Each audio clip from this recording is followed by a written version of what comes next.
तो जो अब हमारा टॉपिक रहेगा बेटा वो रहेगा what do all acids have in common, यानी कि सभी एसिड्स में क्या चीज कॉमन होती है। हम पहले भी बात कर चुके हैं बेटा कि सारे के सारे एसिड जो है पानी में मिलाने पर क्या चीज देते हैं, H पॉजिटिव आयन रिलीज करते हैं। कॉमन एग्जांपल की बात कर लेते हैं, HCl को जब पानी में मिलाया जाता है तो बेटा क्या बनता है, H पॉजिटिव और Cl नेगेटिव आयंस। ठीक है, ऐसे ही H2SO4 को जब पानी में मिला दिया जाता है तो 2H पॉजिटिव आयंस मिलते हैं और साथ में सल्फेट आयन बनता है। ठीक है, ऐसे नाइट्रिक एसिड और ऐसे ही एसिटिक एसिड। आई होप आपको चीज समझ में आई होगी। लेकिन जो H पॉजिटिव आयन होता है बेटा वो एग्जिस्ट नहीं कर सकता फ्रीली इन वाटर, इसलिए वो भाग करके जुड़ जाता है किसके साथ, पानी के मॉलिक्यूल के साथ, और क्या बनाता है, हाइड्रोनियम आयन। ये हम पहले पढ़ चुके हैं। Why is hydronium ion so important, because if जो फ्री एच पॉजिटिव आयन थे अनस्टेबल होते हैं और जा करके पानी के साथ जुड़ करके हाइड्रोनियम आयन बनाते हैं, और यही हाइड्रोनियम आयन जो होता है बेटा रियलिटी में रिस्पॉन्सिबल होता है किसके लिए, acidic properties of a particular substance. तो इसीलिए हाइड्रोनियम आयन पढ़ना बहुत ज्यादा जरूरी होता है। अब बात करेंगे बेटा कुछ एक्सेप्शंस की, जहां पर हाइड्रोजन जो है वो एसिड नहीं मीन करता है। ठीक है, पहला कॉमन एग्जांपल होता है बेटा हमारा कि कुछ सब्सटेंसेस जैसे कि HCl H2SO4 पानी में मिलाने पर H पॉजिटिव और Cl नेगेटिव या SO4 2 नेगेटिव जैसे आयंस प्रोड्यूस करते हैं, जिसकी वजह से बेसिकली हमारा बल्ब जो है अगर हम वायर के थ्रू कनेक्ट कर दें तो जल जाएगा। लेकिन अगर मैं बात करूं ग्लूकोज की और अल्कोहल की, जिनके अंदर भी बेटा हाइड्रोजन आयन होते हैं ऐसे कंपाउंड्स के अंदर भी, लेकिन जब इन कंपाउंड्स को पानी में मिलाया जाता है तो किसी भी तरीके के बेटे H पॉजिटिव आयन से रिलीज नहीं होते। इसीलिए उस वाटर से अगर हम वायर को पास करके एक बल्ब को कनेक्ट करें तो बल्ब ग्लो नहीं करेगा, क्योंकि उस वाटर के अंदर आयंस नहीं होंगे। अब बात कर लेते हैं बेटा एक्सपेरिमेंट 2 की, dry HCl test. For example हमने एक एक्सपेरिमेंट कंडक्ट किया और उस एक्सपेरिमेंट में हमें क्या देखने को मिला, प्रोडक्ट HCl गैस, और वो कैसी थी बेटा, ड्राई थी, यानी कि उसके अंदर किसी भी तरीके का कोई भी मॉइस्चर नहीं था। तो सबसे पहले बेटा ड्राई HCl गैस को हमने ड्राई ब्लू लिटमस पेपर के साथ चेक किया तो क्या पाया कि किसी भी तरीके का कलर चेंज नहीं हुआ। क्यों? और अगर हम HCl को अगर बेटा पानी में मिलाकर के ब्लू लिटमस पेपर से चेक करें तो हमें क्या मिलता है देखने को कि ब्लू लिटमस पेपर जो है रेड में बदल जाता है, क्योंकि HCl एक जो हाइड्रोक्लोरिक एसिड जो है वो एक एसिड है ना। तो अब की बार क्यों नहीं हुआ, क्योंकि बेटा हमें पता है कि जो एसिड होता है वो कब H पॉजिटिव आयन और Cl नेगेटिव आयन में टूटता है, जब पानी होगा, क्योंकि पानी के मॉलिक्यूल्स ही तो हाइड्रोजन क्लोराइड को किसमें तोड़ पाते हैं, H पॉजिटिव और Cl नेगेटिव आयंस में। ठीक है, ड्राई HCl गैस के साथ ऐसा नहीं हुआ, क्योंकि गैस भी ड्राई थी और जिस पेपर के साथ हमने चेक किया था उसको, वो पेपर भी ब्लू लिटमस पेपर भी कैसा था बेटा, ड्राई था। अब उसके अलावा अगर हम सेम ड्राई HCl गैस को मोइस्ट ब्लू लिटमस पेपर के साथ चेक करें, यानी कि पानी में भीगा हुआ ब्लू लिटमस पेपर, तो क्या होगा बेटा, HCl गैस सबसे पहले जाकर के उस ब्लू लिटमस पेपर के अंदर जो मॉइस्चर है, वाटर मॉलिक्यूल्स हैं, उनके साथ रिएक्ट करेगा। जो वाटर मॉलिक्यूल्स है HCl मॉलिक्यूल को क्या करेंगे, अपार्ट कर देंगे, तोड़ देंगे उनके बीच का बॉन्ड, और क्या प्रोड्यूस करेंगे, H पॉजिटिव आयन और Cl नेगेटिव आयंस। वो H पॉजिटिव आयंस भाग करके किसके साथ जुड़ जाएंगे, वाटर मॉलिक्यूल के साथ, और क्या बनाएंगे, हाइड्रोनियम आयन। और उसी हाइड्रोनियम आयन के फॉर्मेशन के कारण बेटा जो हमारा ब्लू लिटमस पेपर है वो किस में बदल जाएगा, रेड में बदल जाएगा। आई होप आपको ये चीज समझ में आई होगी। अब आपके मन में कहीं ना कहीं एक क्वेश्चन तो आता होगा, what water has both OH bonds and can donate H positive. आपने देखा है ऑक्सीजन के साथ 2 हाइड्रोजन हमारे ऐसे जुड़े हुए होते हैं, तो अगर पानी एक हाइड्रोजन दे दे तो क्या बन जाएगा, OH नेगेटिव आयन और H positive ion. That means पानी को या तो बेस की तरह बिहेव करना चाहिए या एसिड की तरह बिहेव करना चाहिए। बट प्योर वाटर जो होता है बेटा ना ही तो एसिड होता है ना ही बेस की तरह बिहेव करता है, वो तो एक न्यूट्रल होता है। Why isn't pure water N acid और अ बेस। ठीक है, वाटर इज एम्फोटेरिक, तो इसका मतलब क्या है बेटा, what is meaning of amphoteric. Amphoteric का मतलब होता है जो कि दोनों की तरह बिहेव कर सकता है, एसिड की तरह भी और बेस की तरह भी। ठीक है, तो हमें पानी जो है ना तो एसिड की तरह बिहेव करता हुआ दिखता है ना बेस की, तो ऐसा क्यों, क्योंकि प्योर वाटर में जो बेटा जो अमाउंट होता है H पॉजिटिव आयन का और OH नेगेटिव आयंस का वो क्या होता है, हमेशा बराबर होता है, जिसके कारण वो आपस में जुड़ जाते हैं, H2 बनाते हैं। या फिर हम ये भी कह सकते हैं H पॉजिटिव और OH नेगेटिव आयंस बराबर हैं तो वो एक दूसरे के इफेक्ट को क्या कर देंगे, न्यूट्रलाइज कर देंगे। ठीक है, जिसके कारण हमें किसी भी तरीके का कोई भी चेंज देखने को नहीं मिलता है लिटमस पेपर पे, चाहे हम रेड लिटमस पेपर पे चेक करें या ब्लू लिटमस पेपर पे चेक करें। These exactly cancel out and making water as a perfect neutral, यानी कि H पॉजिटिव और H नेगेटिव आयन आपस के इफेक्ट को न्यूट्रलाइज कर देते हैं। देन अब हम पढ़ेंगे बेटा नेक्स्ट टॉपिक जो कि हमारा रहेगा केमिकल रिएक्शन या फिर जो केमिकल प्रॉपर्टीज रहेंगी बेसिस की। तो पहली जो रिएक्शन रहेगी बेस की वो हमारी रहेगी बेस प्लस मेटल। जब बेस बेटा मेटल के साथ रिएक्ट करता है तो हमारा सोल्ट बनता है और साथ में हाइड्रोजन गैस जो है रिलीज होती है। लेकिन यहां पर एक हैक है, वो हैक क्या है, जैसे कि एसिड जो थे वो मोस्टली सभी मेटल्स के साथ रिएक्ट कर पा रहे थे रिएक्टिविटी सीरीज में उन मेटल्स को छोड़ करके जो कि हाइड्रोजन से नीचे थे। लेकिन बेस के साथ ऐसा नहीं है। बेस जो है वो सिर्फ और सिर्फ बहुत कम ही मेटल्स के साथ रिएक्ट करता है और हमारा सोल्ट बनाता है और हाइड्रोजन गैस रिलीज करता है। ऐसा क्यों? अनलाइक एसिड, स्ट्रॉन्ग बेसिस जो कि पानी में घुल जाते हैं, alkalis, only react with a specific subset of metals, कुछ ही मेटल्स के साथ रिएक्ट कर पाता है और उन मेटल्स को बोला जाता है बेटा amphoteric metals. Normal metals like iron और मैग्नीशियम विल नॉट रिएक्ट, ऐसे मेटल्स रिएक्ट नहीं होंगे बेसिस के साथ। ठीक है, तो जिंक और एल्यूमिनियम जो है बेटा हमारे दो कॉमन एग्जांपल हैं जो कि हमें एनसीईआरटी में गिवन है, जो कि रिएक्ट करते हैं बेस के साथ और सोल्ट बनाते हैं और हाइड्रोजन गैस को रिलीज करते हैं। ठीक है, यहां पर हमने केमिकल रिएक्शन जो है वो लिखी हुई है। सोडियम हाइड्रोक्साइड जो कि एक बेस है, जिंक के साथ रिएक्ट करके सोडियम जिंकेट जो है हमारा एक कॉम्प्लेक्स आयन या कॉम्प्लेक्स सोल्ट जो है वो बनाता है और साथ में हाइड्रोजन गैस जो है वो रिलीज होती है। ऐसे ही एल्यूमिनियम जो है बेस के साथ रिएक्ट करके क्या बनाता है बेटा? सोडियम एल्यूमिनेट और साथ में हाइड्रोजन गैस। तो ये आपको दो एग्जांपल याद रखने हैं बस। ठीक है, तो ये हमारे कुछ मेटल्स थे जो कि बेस के साथ रिएक्ट करते हैं, बाकी के ज्यादातर मेटल्स रिएक्ट नहीं करते, ऐसे टिन और लेड भी करते हैं। ठीक है, अब बात करते हैं कि एम्फोटेरिक वर्ड क्या है। एम्फोटेरिक से हम समझते हैं बेटा एक ऐसा सब्सटेंस जो कि केमिकली रिएक्ट कर सकता है, या तो एसिड की तरह या बेस की तरह, दोनों की तरह ही कर सकता है। एसिड की तरह भी बिहेव कर सकता है और बेस की तरह भी। इसीलिए एल्यूमिनियम और जिंक जो है एसिड के साथ भी रिएक्ट करके बेटा सोल्ट और क्या बनाते हैं? वाटर सोल्ट और हाइड्रोजन गैस बनाते हैं। ऐसे ये बेस के साथ भी रिएक्ट कर रहे हैं। तो इसका मतलब जो जिंक और एल्यूमिनियम है बेटा वो क्या है? एम्फोटेरिक है नेचर में, यानी कि ये दोनों की तरह ही बिहेव कर सकते हैं। ठीक है, सेकंड जो रिएक्शन रहेगी हमारी बेटा वो रहेगी बेस और नॉन मेटल ऑक्साइड, या इससे पहले हम एक और रिएक्शन को लिख सकते हैं बेटा जो कि रहेगी बेस प्लस एसिड के। लेकिन ये रिएक्शन हम पहले ऊपर पढ़ के आ चुके हैं, यानी कि बेस और एसिड को मिलाया जाता है तो क्या रिएक्शन होती है बेटा? Neutralisation reaction. अब बेस और नॉन मेटल ऑक्साइड को मिलाया जाता है बेटा तो क्या बनता है हमारा? सोल्ट और water, same as neutralisation reaction. But ऐसा होता क्यों है? Why does this happen? Non metal oxides जो होते हैं ना बेटा, जैसे carbon dioxide, sulphur trioxide, nitrogen dioxide, ठीक है, ये सब क्या है बेटा? एसिडिक होते हैं नेचर में। ये सभी भी क्या होते हैं? एसिडिक होते हैं। That means they can act as an acid. Why? क्योंकि बेटा जब इनको पानी में मिलाया जाता है तो ये क्या बनाते हैं? एसिड्स बनाते हैं। इसीलिए ये नेचर में क्या होते हैं? एसिडिक होते हैं। They react with bases just like acids do, यानी कि ये बेस के साथ रिएक्ट करते हैं कैसे? जैसे एसिड करते हैं। और जब एसिड और बेस की रिएक्शन होती है तो क्या होता है बेटा? Neutralisation reaction. केमिकल इक्वेशन को पढ़ लेते हैं। जब सोडियम हाइड्रोक्साइड कार्बन डाइऑक्साइड यानी कि नॉन मेटल के ऑक्साइड के साथ रिएक्ट करता है तो क्या बनता है? सोल्ट बनता है और साथ में पानी, सेम एज न्यूट्रलाइजेशन रिएक्शन। ऐसे ही कैल्शियम हाइड्रोक्साइड जब पानी के साथ जब कार्बन डाइऑक्साइड के साथ रिएक्ट करता है तो बेटा क्या बनता है? कैल्शियम कार्बोनेट और साथ में पानी। आई होप आपको ये चीज समझ में आई होगी। अब रियल वर्ल्ड इंपैक्ट की बात करें तो एसिड रेन, यानी कि ये जो नॉन मेटल के ऑक्साइड्स हैं बेटा ये हवा में मौजूद रहते हैं और जब बारिश होती है तो बारिश की बूंदों के साथ रिएक्ट करके क्या बनाते हैं? एसिड बनाते हैं। इसीलिए जो मौसम की पहली दूसरी बारिश होती है उनमें इनका कंटेंट जो है ज्यादा होता है, इसीलिए उस बारिश को क्या बोला जाता है? Acid rain. और ये रेन जो है मिट्टी में एसिड की मात्रा को बढ़ा देती है, जिसकी वजह से सॉइल भी जो है हमारी एसिडिक हो जाती है। साथ में जो है जो मॉन्यूमेंट्स होते हैं यानी कि जो इमारतें होती हैं उनको भी ये नुकसान पहुंचाते हैं।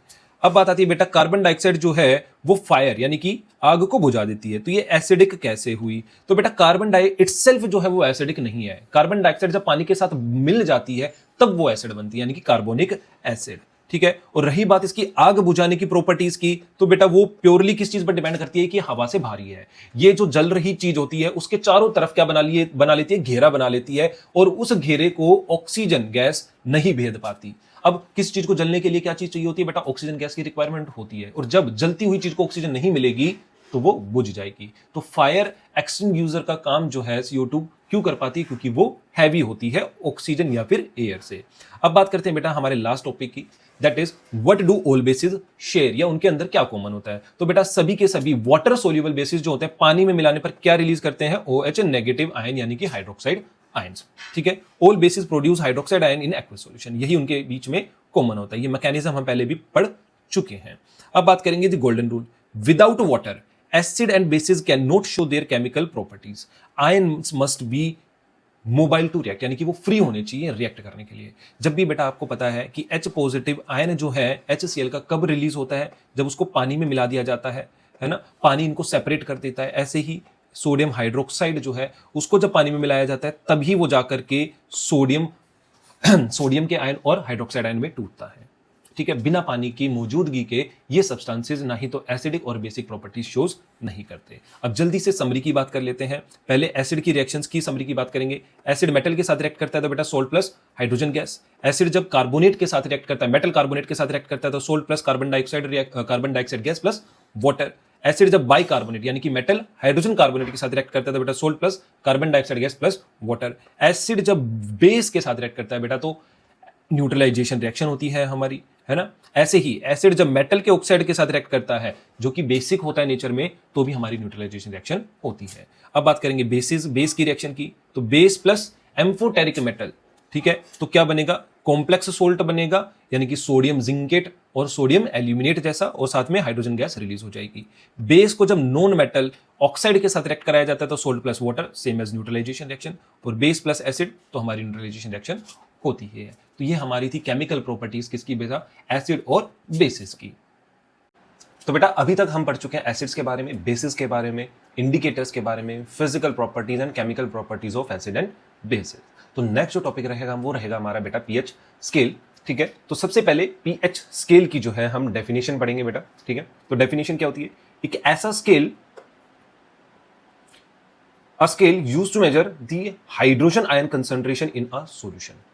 It dictates how acidic or basic a solution is. यानी कि एक ऐसा स्केल, जैसे जो आप मैथ्स में एक स्केल यूज करते हो ना बेटा, लेंथ, ब्रेथ और हाइट नापने के लिए, वैसे ही पीएच स्केल क्या है, एक ऐसा स्केल है जो कि किसी सॉल्यूशन के अंदर हाइड्रोजन आयंस की कंसंट्रेशन को नापता है और हमें बताता है कि वो सॉल्यूशन जो है एसिडिक है या बेसिक है, और कितना एसिडिक यानी कि स्ट्रॉन्ग एसिडिक है या वीक एसिडिक सॉल्यूशन है, या स्ट्रॉन्ग बेसिक या वीक बेसिक सॉल्यूशन है। आई होप आपको ये चीज समझ में आई होगी। अब बात करते हैं इसकी रेंज की। ठीक है, कितना, कहां से कहां तक ये नाप सकता है। तो बेटा जो पीएच स्केल की रेंज होती है वो 0 से लेकर के 14 तक होती है। आई होप आपको ये चीज समझ में आई होगी। यानी कि एक ऐसा स्केल जिसमें रीडिंग कहां से लेकर कहां तक है, 0 से लेकर के 14 तक। अब इस स्केल में बेटा पीएच जो नाम है इसका, इसमें पी का मतलब क्या है, पी का मतलब है बेटा पावर ऑफ हाइड्रोजन। पी जो है वो स्टैंड करता है पोटेंज, जिसको कि बेटा जर्मन में बोला जाता है पावर। ठीक है, या फिर पावर, या फिर हम कह सकते हैं कंसंट्रेशन ऑफ हाइड्रोजन आयंस। ठीक है, पीएच स्केल, इसका फॉर्मूला जो होता है बेटा वो होता है ये माइनस के लॉग H पॉजिटिव या फिर माइनस लॉग 10 H पॉजिटिव, जहां पर H पॉजिटिव जो है ये हाइड्रोजन आयंस की कंसंट्रेशन को बताता है, किसमें, मोल पर litre.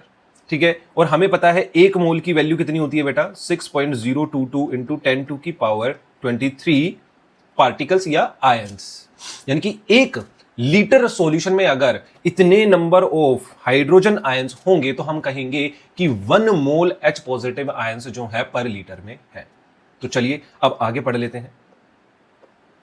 Exam focus, pH scale पता चल गया, उसकी वैल्यू पता चल गई। आगे हम ये भी डिस्कस करेंगे कि कैसे पता करेंगे हम। ठीक है, तो एग्जाम फोकस में हमें क्या याद रखना है, जितनी पीएच की वैल्यू लोअर होगी उतना ही हमारा जो है बेटा सॉल्यूशन क्या होगा, एसिडिक होगा।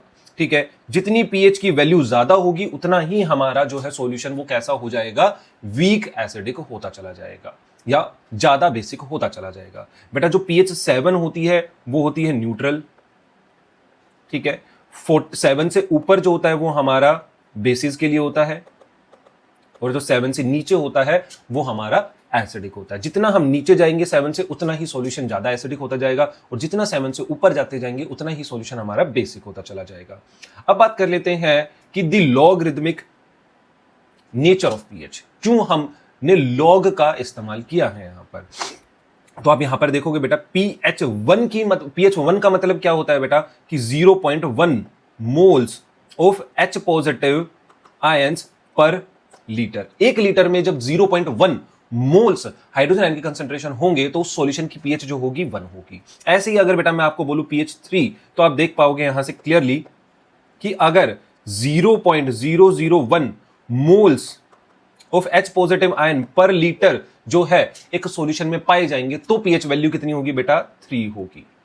आई होप आपको अब ये चीज समझ में आई होगी कि pH 1 जो है वहां पर हाइड्रोजन आयंस की कंसंट्रेशन ज्यादा है एज कंपेयर टू pH 3 पर। ऐसे ही pH 3 के मुकाबले pH 7 में अगर हम देखें तो जो हाइड्रोजन आयंस की कंसंट्रेशन है वो कितनी है बेटा, 0.1 2 3 4 5 6 एंड 1, यानी कि इतने कम नंबर ऑफ हाइड्रोजन आयंस हैं एज कंपेयर टू pH 3 पर। तो इसका मतलब जैसे जैसे pH बढ़ता जाता है हाइड्रोजन आयंस की कंसंट्रेशन घटती चली जाती है, इसीलिए हमारा सॉल्यूशन जो है वो कम एसिडिक होता चला जाता है। और 7 pH पे बेटा जो H पॉजिटिव आयंस की कंसंट्रेशन होती है और OH नेगेटिव आयंस की कंसंट्रेशन होती है सॉल्यूशन में, वो क्या होती है, बराबर। इसीलिए pH 7 पे हमारा क्या होता है, ना तो सॉल्यूशन एसिडिक होता है और ना ही बेसिक, तो सॉल्यूशन कैसा होता है, न्यूट्रल। pH जैसे ही 8 पे हम पहुंचते हैं तो हाइड्रोजन आयन की कंसंट्रेशन और ज्यादा कम हो जाती है, आप यहां पर देख पाओगे, और OH नेगेटिव आयन की कंसंट्रेशन जो होती है बेटा वो बढ़ जाती है, जिसके कारण हमारा सॉल्यूशन जो है अब हमें कैसा लगता है, बेसिक लगता है। आई होप आपको ये चीज समझ में आई होगी। अब हम बात करेंगे कि कैसे निकाला जाता है pH की वैल्यू। यहां से हम बेटा pH अगर तो हमारे पास pH 1 है, यानी कि अगर सॉल्यूशन के अंदर 0.1 moles of hydrogen ion concentration है तो हम उसको कैसे लिख सकते हैं, 0.1 को बेटा 10 की पावर -1, इसको 1/10 लिखेंगे, दैट इज 10 पावर -1। ठीक है, अगर हमारे पास एक सॉल्यूशन है उसके अंदर जो हाइड्रोजन आयंस की कंसंट्रेशन है वो 0.1 मोल्स है पर लीटर, तो जो pH वैल्यू निकल करके आएगी बेटा वो कितनी निकल करके आती है, यहां से 1। क्यों, क्योंकि यहां से 10 से 10 कट जाता है और -1 multiply by -1 is equals to 1। तो आई होप आपको ये चीज समझ में आई होगी। ऐसे ही जल्दी से एक यहां पर आपको जो है सिंपल कैलकुलेशन दी हुई है। अगर H पॉजिटिव आयंस की कंसंट्रेशन बेटा अगर किसी सॉल्यूशन में 10 टू की पावर -2 मोल्स पर लीटर है तो आप कैसे निकालोगे, तो सिंपल आप फॉर्मूला लगाओगे -log 10 की पावर -2, यानी कि H पॉजिटिव आयंस की कंसंट्रेशन यानी कि 0.01 moles per litre, minus log से 10 कट जाएगा तो हमारे पास कितना आएगा, माइनस के multiply -1 multiply by -2 which is equals to 2 बेटा। आई होप आपको ये चीज जो है समझ में आई होगी। ऐसे ही आप -9 के लिए भी निकाल सकते हो। ठीक है, एक बार जल्दी से करके देख लेते हैं वापस से। यहां से log से 10 कट जाएगा, फाइनल आंसर हमारा -1 multiply by -9 is equals to 9, then pH 9। ठीक है, तो आपको ये चीज समझ में आ गई होगी। अब बात कर लेते हैं स्केल रेंज की, तो सिंपल है, 7 पे न्यूट्रल होता है, 7 से कम यानी कि 0 से लेकर के 7 तक। ठीक है, 6.5 वो भी हमारा एसिडिक में काउंट होता है, 6.8 वो भी। 7 से कम और 0 तक हमारा जो सॉल्यूशन रहेगा वो एसिडिक रहेगा, 7 से ऊपर और 14 तक जो हमारा सॉल्यूशन रहेगा वो बेसिक रहेगा। क्यों, क्योंकि उसमें OH नेगेटिव आयंस की कंसंट्रेशन ज्यादा होती है और 7 से नीचे OH नेगेटिव आयंस से ज्यादा कंसंट्रेशन H पॉजिटिव आयंस की होती है। और एग्जैक्ट 7 pH पे हमारी H पॉजिटिव आयन और OH नेगेटिव आयंस की कंसंट्रेशन क्या होती है बेटा, बराबर होती है। अब बात कर लेते हैं pH value must memorise table, यानी कि इन सब्सटेंसेस की आपको pH वैल्यू पता होनी चाहिए। कौन कौन सी, कंसंट्रेटेड HCl 0 होती है जिसकी वजह से स्ट्रॉन्ग एसिड होता है। गैस्ट्रिक जूस यानी कि जो कि हमारे पेट के अंदर, स्टमक के अंदर जो जूसेस पाए जाते हैं उनकी जो pH वैल्यू होती है बेटा 1.4, जिसकी वजह से वो कैसे हो जाते हैं, स्ट्रॉन्ग एसिड। लेमन जूस 2.5, वो एक वीक एसिड में कंसिडर किया जाता है अगर इसके कंपैरिजन में आप देखोगे, है ना। विनेगर वीक एसिड है, 4 pH value. Tomato juice 4.1 pH, coffee 5 pH, milk 6.5 pH। Milk क्या है इसका मतलब बेटा, स्लाइटली हमारा क्या है, एसिडिक होता है नेचर में। प्योर वाटर यानी कि जिसके अंदर OH नेगेटिव आयंस और H पॉजिटिव आयंस की कंसंट्रेशन बराबर है, इसकी वजह से प्योर वाटर यानी कि जिसको डिस्टिल्ड वाटर भी कहा जाता है, pH कितनी होती है बेटा, 7। ऐसे ही ब्लड की pH जो है बेटा वो हमारी कितनी है, 7.4। दैट मींस ब्लड जो हमारा स्लाइटली बेसिक होता है नेचर में। देन टूथपेस्ट 8 होती है बेटा। बेकिंग सोडा जो कि आप अपने घरों में इस्तेमाल करते हो खाना बनाने में, 8.5।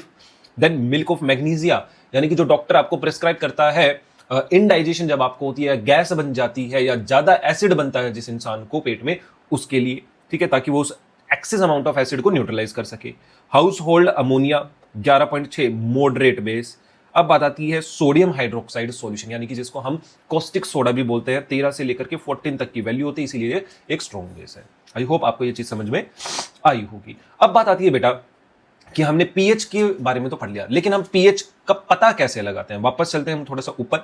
तो यहां पर पीएच का पता लगाने के लिए बेटा कि कैसे पता चले कि कोई सॉल्यूशन जो है उसकी पीएच वैल्यू कितनी है, तो यहां पर हम यूज करते हैं यूनिवर्सल इंडिकेटर का, जो कि हम पहले पढ़ के आ चुके हैं। यूनिवर्सल इंडिकेटर क्या होता है बेटा? मिक्सचर होता है सर्वल डाइज का या इंडिकेटर्स का। जैसे ही उसको किसी सॉल्यूशन में मिलाया जाएगा तो वो एक कलर चेंज देगा, और उस कलर की वजह से बेटा हमें पता चल जाएगी क्या? PH value. आप यहां पर देख पा रहे हो अलग अलग कलर के लिए अलग अलग वैल्यूज है। अगर मैं न्यूट्रल के लिए बात करूं तो ग्रीन है, ठीक है। देन अगर मैं 5 पीएच के लिए करूं तो 5 पे येलो है, 3 के लिए करूं तो ऑरेंज है, 1 के लिए करूं तो रेड है, और 0 के लिए डार्क रेड है। ऐसे ही पीएच 14 के लिए डार्क पर्पल, या आप कह सकते हो बिल्कुल एकदम बैंगनी रंग जिसको हम बोलते हैं, ठीक है। ऐसी 10 पे लाइट ब्लू।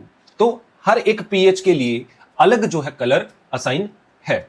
तो जैसे ही यूनिवर्सल इंडिकेटर को किसी सॉल्यूशन में डाला जाएगा, कलर चेंज आएगा, उस कलर से एसोसिएटेड पीएच वैल्यू को हम चार्ट पे देख लेंगे। या फिर हमारे पास जो है बेटा पीएच स्ट्रिप्स होती हैं, ठीक है, जिनको सॉल्यूशन के अंदर डिप किया जाता है, या कुछ ड्रॉप्स लेकर के सॉल्यूशन की उन पीएच स्ट्रिप्स पे, जैसे कि लिटमस पेपर स्ट्रिप्स आती हैं, वैसे ही सेम हमारी पास पीएच पेपर की स्ट्रिप्स भी आती हैं। उन पे 2 से 3 बूंदे अगर हम सॉल्यूशन की डालते हैं तो कलर चेंज आता है। उसी कलर को हम यहां पर इस पर्टिकुलर जो है हमारे पास टेबल, इसमें चेक करते हैं और उसकी पीएच वैल्यू को पता कर लेते हैं। उस कलर चेंज से हमें पता चल जाता है कि सॉल्यूशन जो है वो एसिडिक है या बेसिक, और कितना ज्यादा एसिडिक या बेसिक है। आई होप आपको ये चीज समझ में आई होगी। अब हम चलते हैं बेटा नेक्स्ट क्वेश्चन पे, that is importance of pH in everyday life. तो सबसे पहला रहेगा हमारा नेचर और सॉइल में। तो सबसे पहले पढ़ेंगे हम एसिडिक रेन। जो नॉर्मल हमारी रेन होती है बेटा, उसका पीएच वैल्यू जो होता है 6.5 होता है, जो कि हमारे लिए हानिकारक नहीं होती। हम इंसान भी उसके अंदर नहा सकते हैं, ठीक है।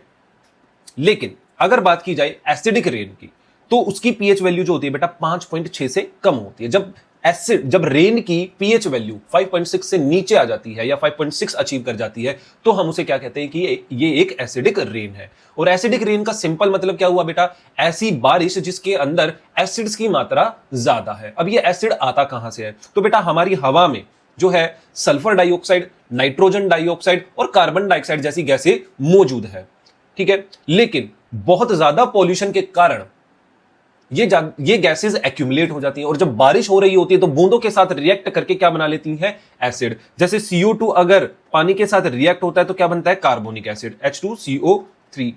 SO2 रिएक्ट करता है पानी के साथ तो क्या बनाता है बेटा? Sulphuric acid H2SO4।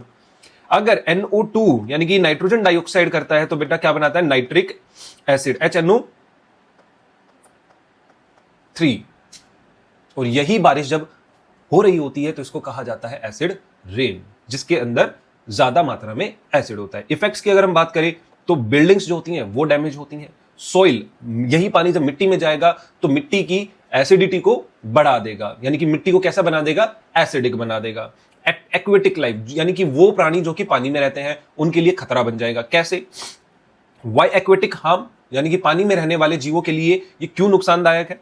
क्योंकि ये बेटा पानी के जो पानी का पीएच है उसको क्या कर देगा? लोअर कर देगा, जिसके कारण जो मछलियां हैं उनके गिल्स अफेक्ट होंगे, यानी कि जहां से वो सांस लेती हैं, ठीक है, अच्छे से वो फंक्शन नहीं कर पाएंगे, और मछलियां जो हैं वो अंडे नहीं दे पाएंगे।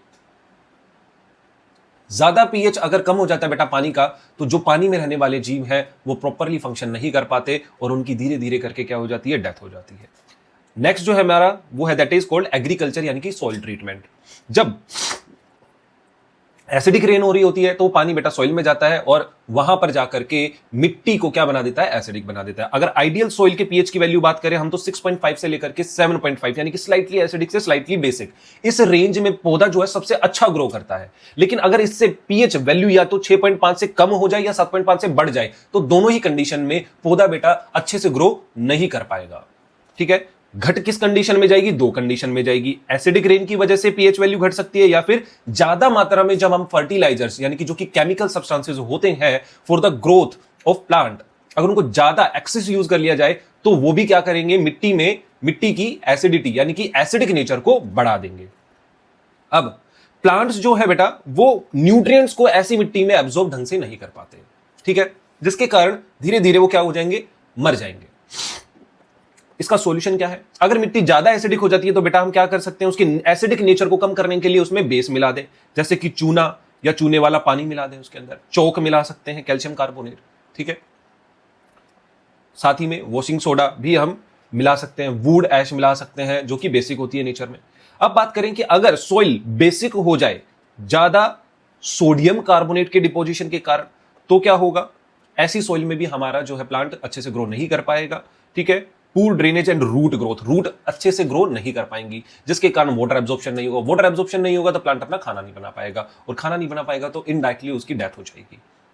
तो ऐसे ही सोइल जिसकी पीएच वैल्यू बढ़ चुकी है, यानी कि बेसिक हो चुकी है, तो उसके अंदर हम कोई भी एक सेफ एसिड या फर्टिलाइजर मिला करके उसकी बढ़ी हुई पीएच वैल्यू को कंट्रोल कर सकते हैं। अब बात आता है नेक्स्ट बेटा, importance of pH, biology and health. Blood and digestion पढ़ेंगे पहले, देन हम टूथ डिके के बारे में पढ़ेंगे। तो सबसे पहले ब्लड एंड डाइजेशन। तो हमारे ब्लड की जो पीएच वैल्यू होती है ना बेटा, वो रेंज कितनी होती है? 7.35 से लेकर के 7.45 या हल्का सा ऊपर या हल्का सा नीचे। इस पीएच रेंज में हमारे ब्लड के अंदर जो इंपॉर्टेंट सब्सटेंसेस होते हैं, जैसे कि एंजाइम्स हो गए, प्रोटीन्स हो गए, वो सभी अच्छे से काम कर पाते हैं अपना।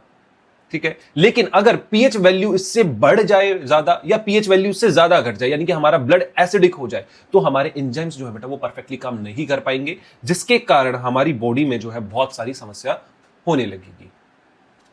आई होप आपको ये चीज समझ में आई होगी।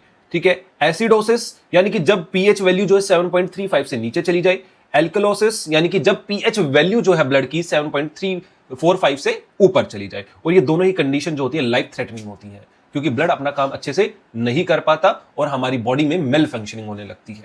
अब बात करते हैं बेटा डाइजेशन, यानी कि स्टमक। स्टमक का जो पीएच होता है बेटा वो 1.5 से लेकर के लगभग 3.5 की रेंज में होता है। अगर किसी कारण से पीएच वैल्यू घट जाए, अब वो क्यों हो सकती है? क्योंकि एसिड की मात्रा पेट में ज्यादा हो जाए। वो कैसे होगी बेटा? जब हम कुछ गलत खा लेते हैं या बहुत देर तक भूखे पेट सुबह ज्यादा रहते हैं, तो हमारे पेट के अंदर एसिड की मात्रा जो है वो बढ़ने लगती है, जिसके कारण जो हमारे स्टमक की इनर वॉल है वो धीरे धीरे करके डैमेज होने लगती है।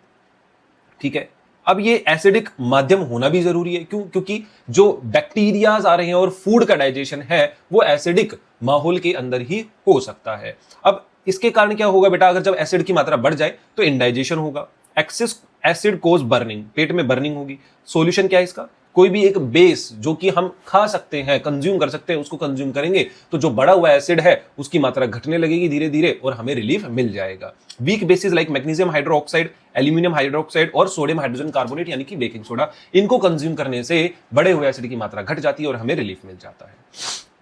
ठीक है, जो डाइजीन की बोतल आपके घर में होगी पिंक कलर की, उसके अंदर बेटा मैग्नीशियम और एल्यूमिनियम हाइड्रोक्साइड ही मेनली जो कंपोनेंट्स होते हैं। टूथ डिके यानी कि दांतों का खराब हो जाना। ठीक है, प्रोसेस कैसे होता है? जब हम रात को खाना खाते हैं तो जब रात को खाना खाते हैं बेटा, तो जो बच्चे कोलगेट नहीं करते रात में, तो क्या होता है? उनके दांतों के बीच में कुछ खाना बचा रह जाता है, फंसा रह जाता है। बैक्टीरिया क्या करते हैं? उस खाने के अंदर जो नेचुरल शुगर है उसको तोड़ते हैं और प्रोड्यूस करते हैं क्या? Lactic acid. यही लैक्टिक एसिड बेटा हमारे मुंह का पीएच वैल्यू जो है वो घटा देती है। और मुंह का पीएच जब 5.5 से ड्रॉप आ जाता है तो वो धीरे धीरे करके हमारे दांतों की ऊपरी वाली जो लेयर होती है, जिसको बोलते हैं इनेमल, इसको क्या करने लगती है बेटा? खराब करने लगती है, उसमें छेद करने लगती है। ठीक है, और इसी को बोला जाता है टूथ डिके, यानी कि दांतों का खराब होना। यहां पर गड्ढा होने लग जाता है धीरे धीरे, और वो गड्ढा फिर नीचे तक चला जाता है अगर ये कंडीशन लंबे समय तक बनी रहे। The damage, acid attacks the enamel यानी कि सबसे बाहर वाली लेयर, कॉजिंग डिके यानी कि दांतों का खराब होना, जिसके कारण दांत हमारे जो होते हैं वो खराब हो जाते हैं। प्रिवेंशन क्या हो सकता है बेटा? खाना खाने के बाद सबसे पहले तो एक तो हमें कुल्ला कर लेना चाहिए, यानी कि मुंह को साफ कर लेना चाहिए, ताकि जो खाना फंसा हुआ है हमारे दांतों के बीच में वो वहां से निकल जाए। साथ ही साथ एक बेस वाली टूथपेस्ट, यानी कि जो टूथपेस्ट हम कोलगेट यूज करते हैं उसके अंदर बेसिकली क्या होता है? बेस होता है, जो कि हमारे दांत जो कि हमारे मुंह में बने एक्सेस एसिड को क्या कर देता है? न्यूट्रलाइज कर देता है। आई होप आपको ये चीज समझ में आई होगी। इंपॉर्टेंस ऑफ पीएच सर्वाइवल के लिए और फूड। अब इसको देख, कुछ एनिमल्स और प्लांट्स होते हैं बेटा जो कि सेल्फ अपने खुद के बचाव में क्या करते हैं? एक एसिड या फिर एक बेस को रिलीज कर देते हैं। ठीक है, जिसके कारण सामने वाले इंसान को क्या होता है? पेन होता है। अभी देख लेते हैं, जो बी होती है यानी कि मधुमक्खी या आंट यानी कि चींटी होती है, ये क्या करती हैं बेटा, जब डंक मारती हैं तो सामने वाले इंसान या जानवर के स्किन में क्या रिलीज कर देती हैं, एक एसिड को, जिसको कहा जाता है फॉर्मिक एसिड या मिथेनोइक एसिड, ठीक है, जिसके कारण वहां पर जलन होने लग जाती है, इंसान को थोड़ा बहुत सूज भी जाता है, स्वेलिंग भी आ जाती है, ठीक है। तो इसका ट्रीटमेंट क्या है, एसिड है तो बेटा उसके इफेक्ट को न्यूट्रलाइज करने के लिए हमें क्या यूज करना चाहिए, बेकिंग सोडा यानी कि एक बेस, या कैलेमाइन, जिंक कैलेमाइन, ठीक है, जिंक कार्बोनेट, जो कि दोनों ही बेस हैं, जो कि जैसे ही हम अप्लाई करेंगे अपनी स्किन पे वहां पर हमें तुरंत रिलीफ मिल जाएगा।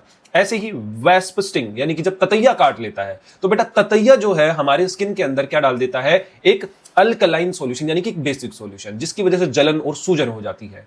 तो अब की बार बेसिक सॉल्यूशन है तो हमें क्या अप्लाई करना चाहिए बेटा, एक एसिड यानी कि सच एज लेमन जूस, यानी कि नींबू को रगड़ लेना चाहिए या उसका जूस निकाल करके वहां पर कुछ ड्रॉप्स जो है अप्लाई कर लेनी चाहिए, या विनेगर जो कि एसिटिक एसिड जिसमें होता है सिरका, उसको अप्लाई कर लेना चाहिए।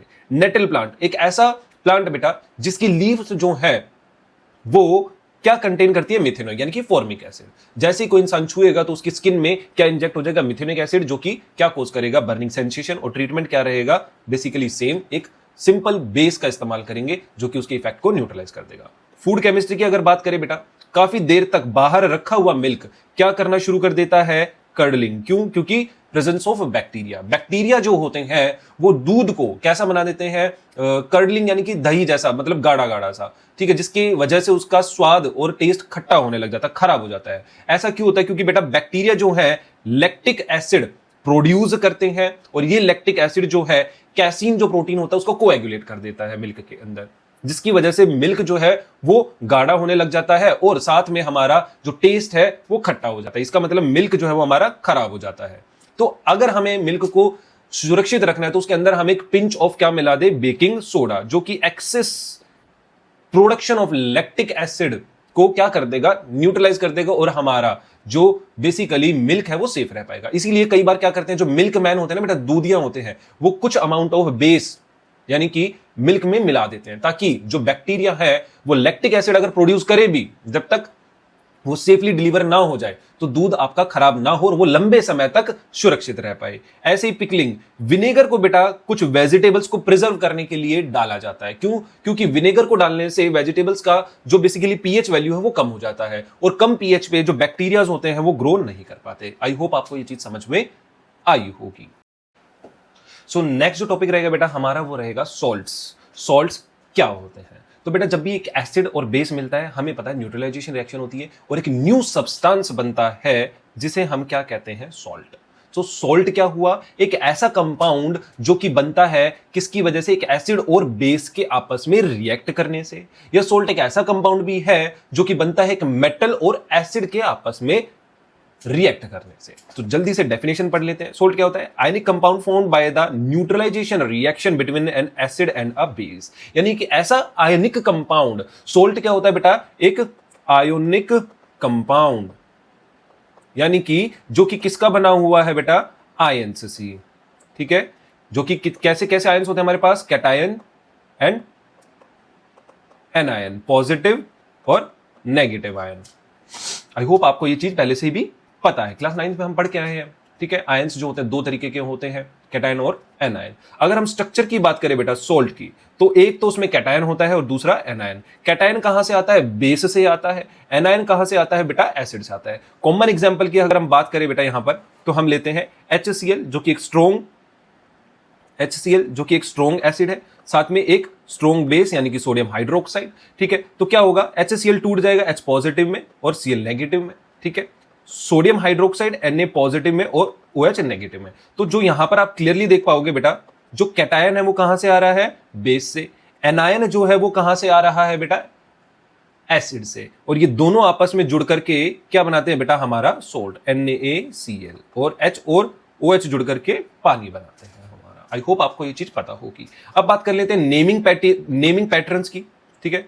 तो अगर हमारे पास एसिड बेटा हाइड्रोक्लोरिक एसिड है, तो जो सोल्ट बनता है वो हमारा क्लोराइड बनता है, जैसे कि sodium chloride, calcium chloride, magnesium chloride, ठीक है। अगर तो एसिड सल्फ्यूरिक एसिड है तो जो सोल्ट बनता है वो सल्फेट बनता है, calcium sulphate, sodium sulphate, magnesium sulphate, aluminium sulphate. अगर तो हमारा एसिड जो नाइट्रिक एसिड है, तो जो हमारा सोल्ट बनेगा वो बनेगा बेटा नाइट्रेट, यानी कि sodium nitrate, calcium nitrate, magnesium nitrate. अगर हमारा सोल्ट जो है बेटा वो कार्बोनिक एसिड है, तो हमारा जो सोल्ट बनता है वो कार्बोनेट बनता है, magnesium carbonate carbonate, sodium carbonate, aluminium carbonate. अगर हमारा सोल्ट जो है, अगर हमारा एसिड बेटा एसिटिक एसिड है, तो जो सोल्ट बनता है वो क्या बनता है? Acetate, sodium acetate, magnesium acetate, ऐसे। आई होप आपको ये चीज समझ में आई होगी। तो सोल्ट क्या हुआ? एक सिंपल कंपाउंड जो कि एसिड और बेस के आपस में रिएक्ट करने से बनता है। नेचर कैसा होता है बेटा इसका? आयनिक कंपाउंड, यानी कि आयन से बनता है। फिजिकल प्रॉपर्टीज की अगर हम बात करें तो बेटा सबसे पहले फिजिकल स्टेट कैसा होता है? Crystalline solid. सॉलिड मेनली हमें सॉलिड फॉर्म में देखने को मिलेगा, क्रिस्टल्स के फॉर्म में देखने को मिलेगा। अपीयरेंस यानी कि दिखने में कैसा हो सकता है? ट्रांसपेरेंट भी हो सकता है और ओपेक्यू यानी कि अपारदर्शी भी हो सकता है। सॉल्युबिलिटी की अगर बात करें तो मोस्ट ऑफ द सॉल्ट्स जो होते हैं बेटा वो पानी के अंदर घुल जाते हैं, ठीक है। कंडक्टिविटी की बात करें, जैसे ही पानी के अंदर हम सोल्ट को मिलाते हैं तो वो तो किसमें टूट जाता है बेटा? आयंस में। तो इसका मतलब कंडक्ट ये इलेक्ट्रिसिटी को करेगा क्योंकि फ्री आयंस हमारे पास सॉल्यूशन के अंदर होते हैं। Conduct in molten and solution state, conductivity. लेकिन अब आप अगर देखोगे बेटा, अगर आपके पास सॉलिड NaCl है तो वो इलेक्ट्रिसिटी को कंडक्ट नहीं करेगा क्योंकि वहां पर Na और Cl जो है वो फ्री नहीं है, वो आयंस में टूट ही नहीं पाए। वो आयंस में कब टूटते हैं बेटा? या तो मोल्टन स्टेट में या फिर लिक्विड यानी कि सॉल्यूशन की स्टेट में, जब उनको पानी में मिला दिया जाता है। आई होप आपको ये चीज समझ में आ गई होगी क्योंकि वहां पर मोल्टन स्टेट में और सॉल्यूशन में जो हमारे सोडियम और क्लोरीन के आयंस होते हैं वो फ्री होते हैं, वो इधर से उधर भाग सकते हैं। टेस्ट और ऑर्डर की बात करें तो कैसे कैसे हो सकते हैं? सोल्टी यानी कि खारे हो सकते हैं, सोर यानी कि खट्टे हो सकते हैं, स्वीट यानी कि मीठे हो सकते हैं, बिटर यानी कि कड़वे हो सकते हैं। यूजुअली अगर ऑर्डर की बात करी जाए, यानी कि स्मेल की बात करी जाए, तो इनकी कोई खास स्मेल होती नहीं है क्योंकि बेटा ये वेपोराइज नहीं होते, यानी कि गैस में नहीं बदलते हीट करने पर, इसीलिए इनकी कुछ स्मेल नहीं होती है। आई होप आपको चीज समझ में आई होगी। एग्जाम फोकस यानी कि जो आपसे पेपर में पूछ लिए जाती हैं चीजें, कलर और सोल्ट्स के नाम। तो सबसे पहला कॉपर सल्फेट सॉल्यूशन, ठीक है, उसका कलर कैसा होता है बेटा? ब्लू कलर होता है। Ferrous sulphate colour, ferrous sulphate salt जिसका कलर कैसा होता है बेटा? ग्रीन। पोटेशियम परमैंगनेट जिसका कलर कैसा होता है बेटा? पर्पल। और पोटेशियम डाइक्रोमेट जिसका कलर कैसा होता है बेटा? ऑरेंज कलर, ठीक है। अब हम आगे पढ़ने वाले हैं बेटा टाइप्स ऑफ सोल्ट्स की। तो बेसिकली 3 तरीके के हमारे बेटा सोल्ट्स होते हैं नेचर में। पहला तो होता है न्यूट्रल सोल्ट, ठीक है। दूसरा जो होता है हमारा वो होता है बेटा एसिडिक सोल्ट, और तीसरा हमारा बेसिक सोल्ट। ये हमारा पहला, ये दूसरा और ये तीसरा। तो सोल्ट कैसे बनता है बेटा? एसिड और बेस के मिलने से, ठीक है। अब अगर तो हमारा एक स्ट्रॉन्ग एसिड और स्ट्रॉन्ग बेस मिल रहा है, स्ट्रॉन्ग एसिड का मतलब एक ऐसा एसिड जो कि पानी में मिलने पर कंप्लीटली डिसोसिएट हो जाता है, और स्ट्रॉन्ग बेस भी क्या होता है बेटा? एक ऐसा बेस जो कि पानी में मिलने पर कंप्लीटली डिसोसिएट होकर के OH नेगेटिव आयन देता है। तो जब स्ट्रॉन्ग एसिड और स्ट्रॉन्ग बेस मिलता है तो बेटा जो हमारा सोल्ट बनता है उसका pH वैल्यू जो होता है वो 7 होता है, ठीक है। इसीलिए वो सोल्ट जो होता है न्यूट्रल होता है, ना ही एसिडिक ना ही बेसिक। अगर एक वीक एसिड और वीक बेस मिलते हैं तो भी हमारा जो सोल्ट बनता है बेटा वो न्यूट्रल बनता है, क्योंकि उसकी pH वैल्यू कितनी होती है? नियरली, बिल्कुल एग्जैक्ट, ऑलमोस्ट एग्जैक्ट टू 7। लेकिन अगर एक स्ट्रॉन्ग एसिड और एक वीक बेस मिले तो क्या होगा बेटा? इस सिनेरियो को समझते हैं। एक स्ट्रॉन्ग एसिड जो है पानी के अंदर मिलने पर कंप्लीटली डिसोसिएट हो जाएगा, टूट जाएगा और बहुत ज्यादा मात्रा में H पॉजिटिव आयन देगा। लेकिन जब एक वीक बेस को पानी में मिलाया जाएगा बेटा तो बहुत कम OH नेगेटिव आयन मिलेंगे। बहुत कम OH नेगेटिव आयन मिलेंगे तो वो OH नेगेटिव आयन मिलकर के हाइड्रोजन आयंस के साथ H2O बना लेंगे। लेकिन अब क्योंकि स्ट्रॉन्ग एसिड था तो H पॉजिटिव आयंस की संख्या ज्यादा थी, तो H पॉजिटिव आयंस बहुत सारे उस सॉल्यूशन के अंदर ऐसे ही रह जाएंगे। तो जिसके कारण जो सोल्ट का सॉल्यूशन होगा उसको हम जब टेस्ट करेंगे बेटा तो उसकी pH वैल्यू जो है वो 7 से कम आएगी, और 7 से कम आएगी तो इसका मतलब जो हमारा सोल्ट होगा बेटा वो कैसा होगा? एसिडिक सोल्ट रहेगा। सेम बेसिक सोल्ट के लिए, जब एक वीक एसिड स्ट्रॉन्ग बेस के साथ करेगा तो इसका सिनेरियो उल्टा हो जाएगा। अब की बार बेटा हमारे OH नेगेटिव आयंस की संख्या ज्यादा होगी सॉल्यूशन के अंदर as compare to H positive, जिसके कारण अब की बार हमारे सॉल्यूशन के अंदर OH नेगेटिव आयंस की संख्या ज्यादा होगी, और हमारा जो सोल्ट होगा वो कैसा होगा? नेचर में बेसिक सोल्ट होगा, ठीक है, क्योंकि pH वैल्यू अब की बार 7 से ज्यादा आएगी जब हम उसको टेस्ट करेंगे यूनिवर्सल इंडिकेटर के साथ। क्विक टेस्टिंग के लिए लिटमस टेस्ट कर सकते हैं हम। अगर लिटमस जो है ब्लू से रेड हो जाता है इसका मतलब जो हमारा सोल्ट है वो कैसा है बेटा? एसिडिक है। अगर लिटमस जो है रेड से ब्लू हो जाता है तो इसका मतलब हमारा सोल्ट जो रहेगा वो बेटा कैसा हो जाएगा? बेसिक हो जाएगा। अगर कलर में कोई चेंज नहीं आता है तो इसका मतलब हमारा सोल्ट जो है वो कैसा है बेटा? न्यूट्रल सोल्ट है। फिनोप्थलीन इंडिकेटर का इस्तेमाल करते हुए अगर तो फिनोप्थलीन इंडिकेटर हमने किसी सोल्ट सॉल्यूशन में डाला और वो पिंक हो गया तो इसका मतलब सॉल्यूशन कैसा है? बेसिक। अगर तो हमने फिनोप्थलीन इंडिकेटर बेटा किसी सोल्ट सॉल्यूशन के अंदर डाल दिया और उसके अंदर कोई चेंज नहीं आया, यानी कि पहले भी कलरलेस था अब भी कलरलेस है, तो दो चीजें हो सकती हैं, या तो हमारा सोल्ट सॉल्यूशन जो न्यूट्रल हो सकता है या फिर वो एसिडिक हो सकता है। अब जो नेक्स्ट टॉपिक है हमारा वो है बेटा वाटर ऑफ क्रिस्टलाइजेशन। ठीक है, जल्दी से पढ़ लेते हैं।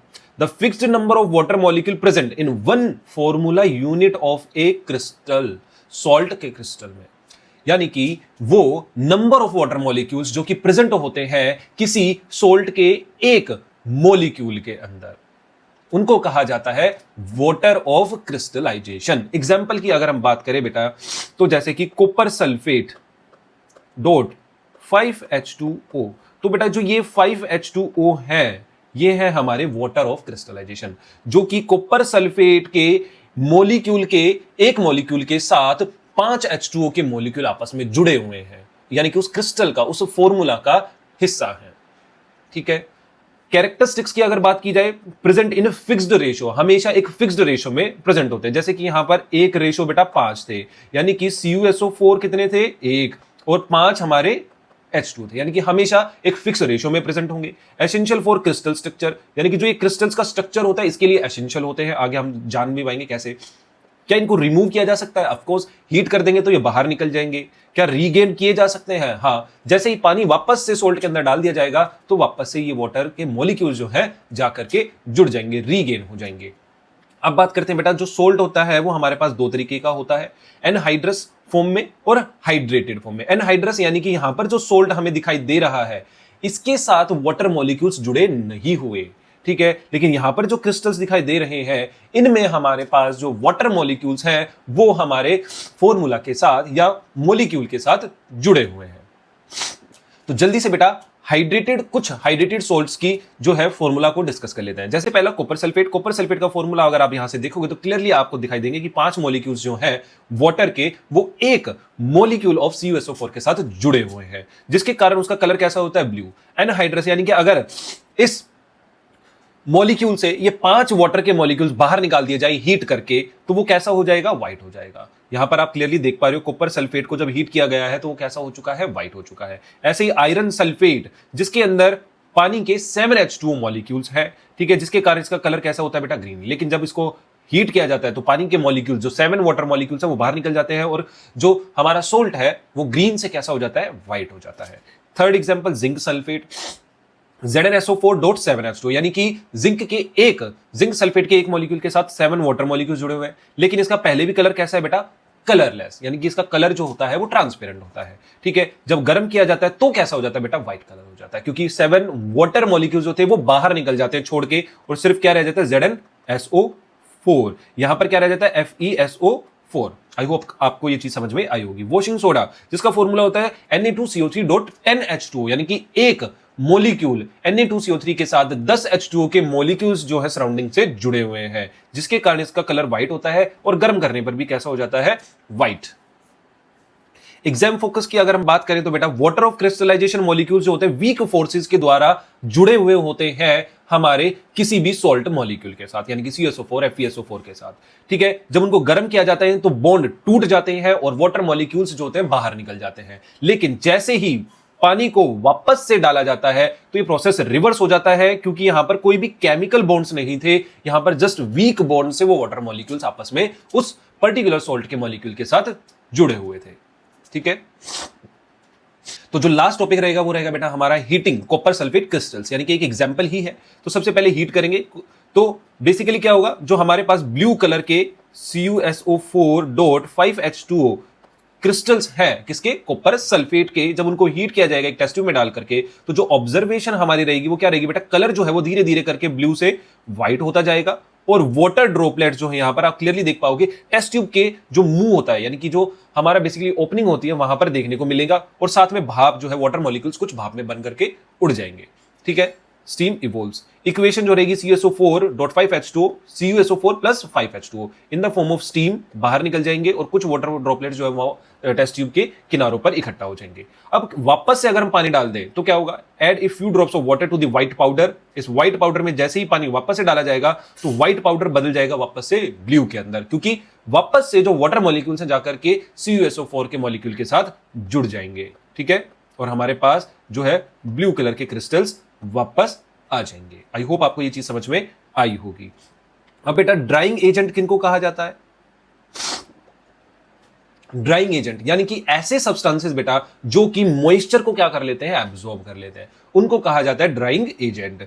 एनहाइड्रस सोल्ट्स यानी कि ऐसे सोल्ट्स जिनके अंदर से वाटर मॉलिक्यूल्स जो बाहर निकाले हुए हैं या जिनके अंदर वाटर मॉलिक्यूल्स नहीं है, वो क्या करते हैं बेटा, एटमोस्फेयर अपने आसपास के एनवायरमेंट से एब्जॉर्ब कर लेते हैं किसको, मॉइस्चर को। कॉमन एग्जांपल कैल्शियम क्लोराइड और आपका कॉपर सल्फेट। ठीक है, ये कुछ एग्जाम्पल है किसके, ड्राइंग एजेंट्स के। इनको स्टोर यानी कि इनकी स्टोरेज कहां पर स्टोर करके रखा जाता है, हाइड्रेटेड सोल्ट्स जो होते हैं ना बेटा, उनको हमेशा कहां पर स्टोर करके रखा जाता है, एयर टाइट कंटेनर में, क्योंकि ये एब्जॉर्ब करेंगे सराउंडिंग से हीट को और क्या करेंगे, स्पॉन्टेनियसली अपने वाटर मॉलिक्यूल्स को क्या कर देंगे, लूज कर देंगे। तो आई होप आपको ये चीज समझ में आई होगी। तो बेटा जो नेक्स्ट टॉपिक रहेगा हमारा वो रहेगा कॉमन सॉल्ट, और उस कॉमन सॉल्ट से बनने वाले कुछ अहम कंपाउंड्स के बारे में हम अब आगे पढ़ने जा रहे हैं। तो बेटा आप सभी को पता है कॉमन सॉल्ट को और क्या कहा जाता है, सोडियम क्लोराइड, जो कि इसका एक साइंटिफिक नेम है। अगर हम फॉर्मूले की बात करें तो क्या होता है, NaCl। अब बात करते हैं बेटा सोर्सेज की। तो जो कॉमन सॉल्ट या टेबल सॉल्ट भी जिसे कहा जाता है, उसका जो मेन सोर्स है वो हमारा होता है सी वाटर, जो कि एक नेचुरल सोर्स होता है। लगभग 3.5% NaCl sodium chloride by mass हमें कहां से मिलता है, समुद्र से मिलता है।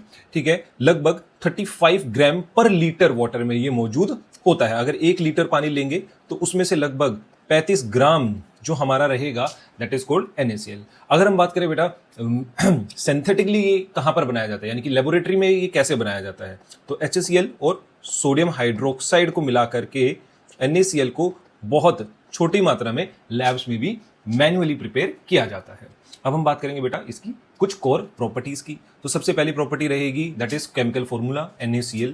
मॉलिक्यूलर मास की अगर हम बात करें तो 58.44 ग्राम्स पर मोल होता है। अपीयरेंस की बात करें तो क्रिस्टलाइन सॉलिड होता है व्हाइट कलर का। टेस्ट की बात करें तो कैसा टेस्ट लगता है, सॉल्टी, नमकीन। सोल्यूबिलिटी की अगर बात करें यानी कि पानी के अंदर इसकी घुलने की क्षमता की अगर हम बात करें तो लगभग 359 ग्राम्स जो है बेटा वो पर लीटर पानी में घुल जाता है at a temperature 20 degree Celsius. अगर टेम्परेचर को और बढ़ा दें तो जो ये 359 ग्राम्स है इसकी वैल्यू और बढ़ जाएगी। ठीक है, that means it is highly soluble in water. Melting point की अगर बात करी जाए बेटा तो लगभग 801 डिग्री सेल्सियस जो होता है इसका मेल्टिंग पॉइंट होता है। जबकि आइस का अगर हम मेल्टिंग पॉइंट की बात करें तो कितना होता है बेटा, 0 डिग्री सेल्सियस। उससे आप इसको कंपेयर कर सकते हो।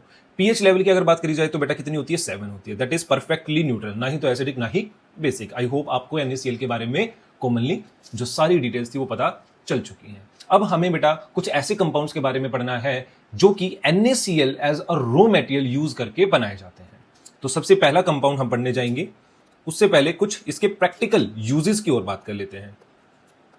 Practical uses of sodium chloride. तो जो सबसे पहला रहेगा फूड एंड प्रिजर्वेशन, यानी कि फूड में हम इसको यूज करते हैं ताकि हमारा फूड का जो है टेस्ट कैसा हो जाए, सोल्टी हो जाए। साथ ही साथ प्रिजर्वेशन के लिए जैसे चटनी हो गई या आपकी जो ये क्या बोलते हैं इनको, चटनी वगैरह हो गई, अचार वगैरह हो गए, इनमें हम जो है सोल्ट को डाल देते हैं ताकि वो लंबे समय तक चल पाए, खराब ना हो जाए जल्दी। हेल्थ केयर यानी कि हॉस्पिटल्स वगैरह में या नर्सिंग होम्स वगैरह में इसका यूज किया जाता है। कैसे, in the form of saline solution, यानी कि वाटर में इसका सॉल्यूशन बना करके ड्रिप्स की मदद से इसको चढ़ा दिया जाता है जिस पेशेंट को चक्कर आ रहे होते हैं मेनली उनको। And oral rehydration therapy, oral rehydration therapy आप कह सकते हो बेटा जिस इंसान की बॉडी में डिहाइड्रेशन की वजह से उसको बहुत चक्कर आ रहे होते हैं उसको ओरल रिहाइड्रेशन थेरेपी दी जाती है, यानी कि पानी में चीनी और नमक का एक घोल बना करके उसको कंज्यूम कराया जाता है जिसको हम ORS भी कहते हैं। इंडस्ट्रियल रॉ मटेरियल की अगर हम बात करें तो बेटा the foundational ingredient for producing caustic soda and chlorine and hydrochloric acid it is used। it basically industries में इसको जो है एक बेस मटेरियल या रॉ मटेरियल की तरह यूज किया जाता है। क्या क्या चीजें बनाने के लिए, caustic soda, chlorine and hydrogen chloride acid बनाने के लिए।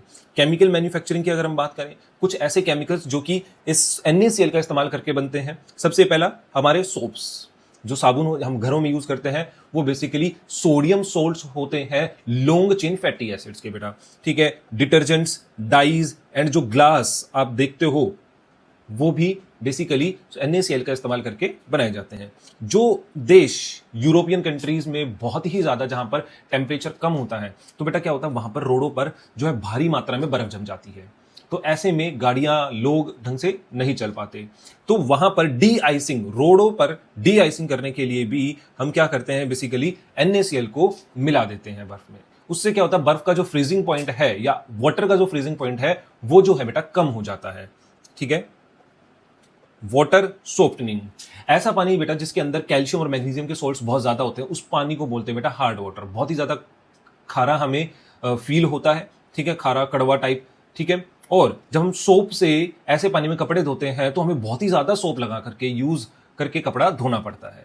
ठीक है, तो ऐसे पानी हार्ड वाटर को सॉफ्ट वाटर यानी कि जिसमें कैल्शियम और मैग्नीशियम की मात्रा कम हो उसको हार्ड वाटर से सॉफ्ट वाटर में कन्वर्ट करने के लिए भी हम NaCl का इस्तेमाल करते हैं। आई होप आपको ये चीज समझ में आई होगी। अब नेक्स्ट और जो हमारा फर्स्ट कंपाउंड है जिसको हम बनाते हैं NaCl का इस्तेमाल करके बेटा, वो है हमारा कॉस्टिक सोडा। कॉस्टिक सोडा को और जो है एक केमिकल नेम से जाना जाता है, that is called sodium hydroxide, जिसका केमिकल फॉर्मूला जो है NaOH है। ठीक है, अब जिस प्रक्रिया का इस्तेमाल करके हम इसको बनाएंगे दैट प्रक्रिया is called, that process is called chlor alkali process. जल्दी से रॉ मटेरियल्स को पढ़ लेते हैं। सबसे पहले रॉ मटेरियल्स की अगर हम बात करें बेटा, तो रॉ मटेरियल्स के लिए हमें ब्राइन चाहिए। ब्राइन क्या होता है, concentrated NaCl solution. Then setup की बात करेंगे हम इस डायग्राम से। तो हमारे पास एक बीकर है जिसके अंदर पानी है बेटा। ठीक है, पानी के अंदर बहुत ढेर सारा नमक मिलाया गया है और एक कॉन्सेंट्रेटेड NaCl सॉल्यूशन जो है वो फॉर्म कर लिया गया है। उस सॉल्यूशन के अंदर हमने दो इलेक्ट्रोड्स या मेटल की प्लेट्स को डिप किया है। एक इलेक्ट्रोड को हमने पॉजिटिव टर्मिनल और दूसरी को नेगेटिव टर्मिनल से कनेक्ट किया बैटरी के। जिसको पॉजिटिव से किया है उसके ऊपर पॉजिटिव चार्ज आ जाएगा और उस इलेक्ट्रोड को एनोड कहा जाएगा। जिस इलेक्ट्रोड को नेगेटिव टर्मिनल से कनेक्ट किया गया है बेटा, उसके ऊपर नेगेटिव चार्ज आ जाएगा और उस इलेक्ट्रोड को कैथोड कहा जाएगा। ठीक है, तो ये हमारा सेटअप है। एक बीच में जो है बेटा मेम्ब्रेन इंसर्ट कर दी गई है, इसका फंक्शन हम आगे पढ़ेंगे। तो ये हमारा सेटअप था। अब बात करते हैं जैसे ही हम स्विच ऑन करेंगे तो क्या रिएक्शन देखने को हमें मिलेगी। बेटा जैसे ही हम इस सेटअप में स्विच को ऑन करेंगे तो करंट जो है वो दौड़ने लगेगा और जिसके कारण दोनों ही इलेक्ट्रोड्स पे अपोजिट चार्ज जो है डेवलप हो जाएगा। एनोड पे पॉजिटिव चार्ज और कैथोड पे नेगेटिव चार्ज। साथ ही में जो हमने पानी के अंदर NaCl मिलाया था, NaCl को मिलाते ही वो डिसोसिएट होकर के क्या प्रोड्यूस करेगा, Na पॉजिटिव और Cl नेगेटिव आयन। साथ ही में कुछ वाटर मॉलिक्यूल्स भी जो है वो भी डिसोसिएट हो जाएंगे, किसमें, OH नेगेटिव आयंस में और H पॉजिटिव आयंस में। आई होप ये चीज आपको समझ में आई होगी। अब बेटा क्योंकि Cl के ऊपर कैसा चार्ज है, नेगेटिव चार्ज, तो कैथोड के द्वारा ये क्या कर दी जाएगी, रिपेल, क्योंकि कैथोड पे भी नेगेटिव चार्ज है। और एनोड के द्वारा क्या कर ली जाएगी, अट्रैक्ट, क्योंकि उस पर पॉजिटिव चार्ज है। तो Cl तो कहां चली जाएगी बेटा, क्लोरीन जो है वो एनोड के ऊपर जाकर के वहां पर अपने ऊपर जो एक्सेस इलेक्ट्रॉन है उसको डोनेट कर देगा और खुद जो है ऑक्सीडाइज्ड हो जाएगा वहां पर जाकर के क्लोरीन गैस के रूप में। यहां पर इसीलिए क्लोरीन गैस के बुलबुले आप देख पा रहे होंगे। ऐसे ही बेटा जो हाइड्रोजन गैस, हाइड्रोजन के कैटायंस हैं, ठीक है, वो कहां पर जाएंगे, यहां से होते हुए पहुंच जाएंगे कहां पर, कैथोड के ऊपर, क्योंकि कैथोड के ऊपर कैसा है, नेगेटिव चार्ज। अब आप कहोगे कि सर Na पॉजिटिव भी तो वहां तक जा सकता था। हाँ जा सकता था बेटा, लेकिन Na पॉजिटिव जो है वहां तक जाएगा उसको ज्यादा एनर्जी खर्च करनी पड़ेगी। इसकी बजाय वो क्या करेगा, Na जो है जा करके हाइड्रोक्साइड आयन के साथ बॉन्ड बना लेगा। ठीक है, और क्या बन जाएगा, sodium hydroxide near the cathode. ये हमारा सोडियम हाइड्रोक्साइड बनता है नियर द कैथोड। तो हाइड्रोजन गैस ऐसे हमें कैथोड पे मिल जाती है बेटा, क्लोरीन गैस जो है एनोड पे मिल जाती है। अब जो ये मेम्ब्रेन है ना बेटा, ये मेम्ब्रेन क्यों लगाई जाती है, ताकि जो एनोड पर क्लोरीन गैस बन रही है वो मिक्स ना हो जाए किसके साथ, सोडियम हाइड्रोक्साइड सॉल्यूशन के साथ, वरना एक और रिएक्शन हो जाएगी और हमें तो एज अ प्रोडक्ट चाहिए सोडियम हाइड्रोक्साइड। तो ऐसे जो है सोडियम हाइड्रोक्साइड बेटा बनता है। ठीक है, सेल रिएक्शंस की बात कर ले, एनोड पर ऑक्सीडेशन होती है, क्लोरीन जाकर के अपने इलेक्ट्रॉन्स डोनेट कर देता है और खुद ऑक्सीडाइज हो जाता है किसमें, क्लोरीन गैस में। कैथोड पर रिडक्शन रिएक्शन होती है, जो हाइड्रोजन के पास पॉजिटिव चार्ज होता है तो वो कैथोड पर जाकर के इलेक्ट्रॉन ले लेता है और रिड्यूस हो जाता है किसमें, हाइड्रोजन गैस में। और सोडियम और हाइड्रोक्साइड आयन आपस में बॉन्ड बना लेते हैं और बना लेते हैं क्या, सोडियम हाइड्रोक्साइड सॉल्यूशन। अब बात करते हैं बेटा नेक्स्ट इसकी कुछ प्रॉपर्टीज की। ठीक है, properties and uses of sodium hydroxide. तो सबसे पहली प्रॉपर्टी रहेगी दैट इज कॉल्ड अपीयरेंस, जो कि दिखने में कैसा होता है बेटा, व्हाइट सॉलिड होता है। केमिकल नेचर की बात करें तो स्ट्रॉन्ग बेस होता है कि पानी में मिलने पर क्या देता है, भर भर के Na positive and OH negative ion, जिसकी वजह से ये क्या होता है, एक स्ट्रॉन्ग बेस होता है, कंप्लीटली डिसोसिएट हो जाता है पानी में मिलाने पर। सेफ्टी की बात करें तो बेटा हाईली कोरोसिव होता है, यानी कि कॉस्टिक होता है नेचर में, that means it can burns our living tissues. ठीक है, अगर किसी ने कंज्यूम कर लिया तो जो है ये हमारे शरीर के अंदर के जो लिविंग सेल्स हैं, टिश्यूज हैं, उनको खराब कर देगा, जला देगा। ठीक है, डिसोल्यूशन की अगर बात की जाए बेटा तो हाईली एक्सोथर्मिक होता है। ठीक है, जब पानी में मिलाया जाता है तो हीट इवॉल्व होती है और डिसोल्व हो जाता है इजीली इन वाटर। अब बात करेंगे कुछ एप्लीकेशन यानी कि इसके यूजेस की। तो सबसे पहला यूज रहेगा बेटा that is in making soap, soap बनाने में इसका इस्तेमाल किया जाता है। पेपर इंडस्ट्री में भी इसका इस्तेमाल किया जाता है। तीसरा, पेट्रोल की रिफाइनिंग में इसका इस्तेमाल किया जाता है। चौथा, टेक्सटाइल इंडस्ट्री यानी कि कपड़ा उद्योग में इसका इस्तेमाल किया जाता है for processing cotton and dyeing fabrics. ठीक है, कपड़े को डाई करने के लिए और कॉटन को बेसिकली शुद्ध बनाने के लिए और उसको एक्सट्रैक्ट करने के लिए। ड्रेन क्लीनर्स यानी कि जो हमारे गंदे पानी की नालियां होती हैं ना, पाइप्स होती हैं, उनकी सफाई के लिए इसका इस्तेमाल किया जाता है। ये डिसॉल्व कर लेता है बेटा किसको, ग्रीस को और जो बालों के गुच्छे होते हैं उनको। ठीक है, एल्यूमिनियम प्रोडक्शन, एल्यूमिनियम के प्रोडक्शन, एल्यूमिनियम को जब एक्सट्रैक्ट किया जाता है ना बेटा उसकी ओर से यानी कि उसके खनिज से, तो जो उसके निकालने, जो उसके बेसिकली प्रोसेसिंग में हम बेसिकली इसका सोडियम हाइड्रोक्साइड का इस्तेमाल करते हैं वहां पर। ठीक है, उसकी बॉक्साइट ओर से निकालने के लिए।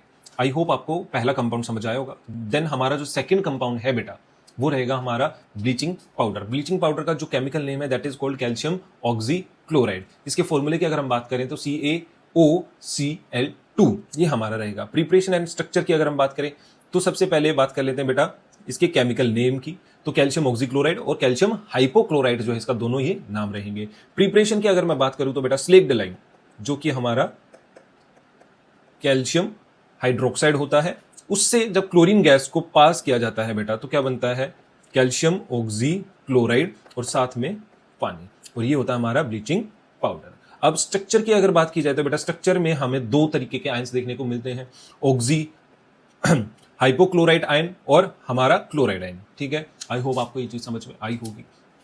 तो ये था हमारा ब्लीचिंग पाउडर का मेकिंग प्रोसेस और उसका स्ट्रक्चर। अब बात कर लेते हैं इसकी कुछ यूजेस की। तो जो सबसे बड़ा यूज है बेटा दैट इज वाटर डिसइंफेक्शन या डिसइंफेक्टेंट की तरह काम करना। तो अब कैसे जो है ब्लीचिंग पाउडर एक वाटर डिसइंफेक्टेंट का काम कर पाता है। जैसे ही बेटा इसको पानी में मिलाया जाता है ये क्या प्रोड्यूस करता है, कैल्शियम हाइड्रोक्साइड और साथ में हाइपोक्लोरस एसिड। ये एसिड जो होता है ना बेटा ये ही ट्रू डिसइंफेक्टेंट होता है, यानी कि यही पानी को साफ करता है, इन्फेक्शन फ्री कर देता है। कैसे, क्योंकि ये जो हाइपोक्लोरस एसिड है ना बेटा ये जाकर के बैक्टीरियाज और जर्म्स की जो सेल वॉल होती है ना, बाहर की वॉल, उसको क्या कर देता है, पेनिट्रेट करता है, फाड़ देता है, जिसकी वजह से अंदर का जितना भी लिविंग कंटेंट होता है वो डाई कर जाता है और इनडायरेक्टली हमारा बैक्टीरिया और जो हमारे जर्म्स होते हैं वो मर जाते हैं और हमारा पानी जो होता है वो बिल्कुल सेफ हो जाता है कंज्यूम करने के लिए। इसीलिए आपने देखा होगा जो घरों में एक्वेरियम लगते हैं लोग, तो उसके अंदर मंथली क्या डाल दिया जाता है, क्लोरीन डाल दिया जाता है। साफ पानी भले ही रहे लेकिन उसको जर्म फ्री भी तो करना है। ठीक है, ताकि मछलियां उसमें आसानी से अच्छे से रह पाए जिंदा। तो इसीलिए क्लोरीनेशन बहुत ज्यादा जरूरी होती है। अब बात करते हैं बेटा यूजेस की। ठीक है, तो ब्लीचिंग